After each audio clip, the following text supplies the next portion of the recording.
time, my children! It's sports season here in the finest in illustrated horror.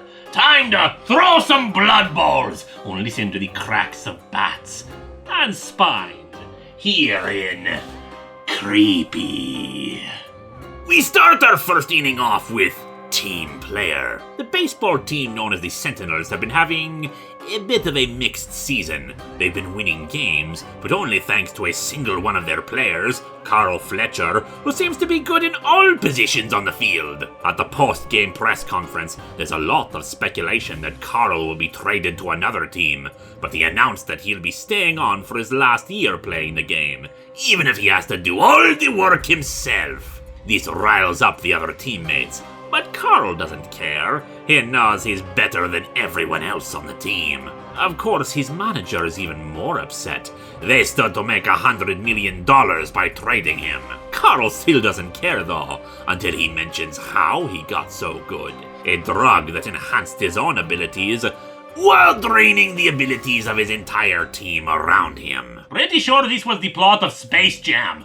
When the manager threatens to go find someone else to do this with, Carl attacks him and beats him to death with a baseball bat, not seeing that in his final moments, he calls one of Carl's teammates. He later returns to the parking garage to clean up the murder, but finds that the body has already been taken away, and his teammates informed of what he has done. And all are too pleased to rip Carl apart so they can get their talent back. That is how I wish Space Jam had ended.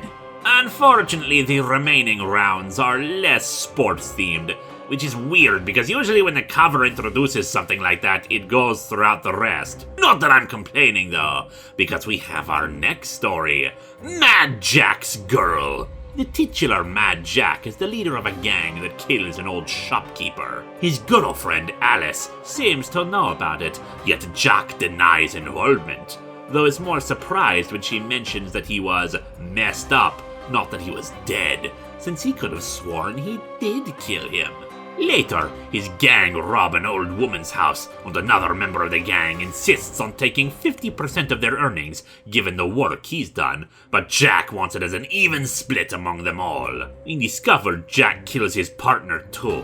He stops by Alice's place later, only to find both people he killed sitting in her dining room.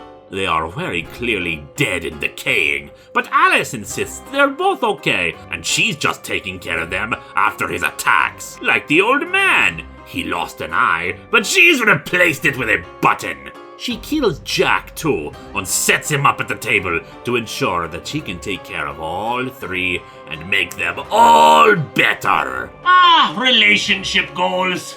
Finally, we have acquisitions.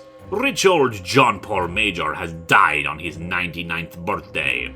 His daughter, Catherine, stays at the old home the night after his funeral, planning on selling his collection of artwork and relics so that she can retire early. In particular, the collection includes the greatest painting by Hieronymus Bosch. That night, she's awoken by noise downstairs, and we see what that noise is. The figures in a nearby painting have come alive and emerged from the art, led by Bosch himself. It seems his death on the particular objects he surrounded himself with were part of a ritual, one that would allow him immortality within the painting, which John Paul Major now requests from Bosch. Who refuses? His petty grifts on swindling in life were nothing compared to Catherine, who they bring out from the shadows, stealing from her own family treasures for her own greed? Perfect! They grant her the immortality he sought, dragging her into the painting while she tries to plead that it's only a dream. And the next day, the moving people arrive to take the painting to the Met, where I'm sure Catherine will enjoy her new home. While there may not have been as many sports as advertised, my children, we still got a bit of culture from today's issue of Creepy, eh?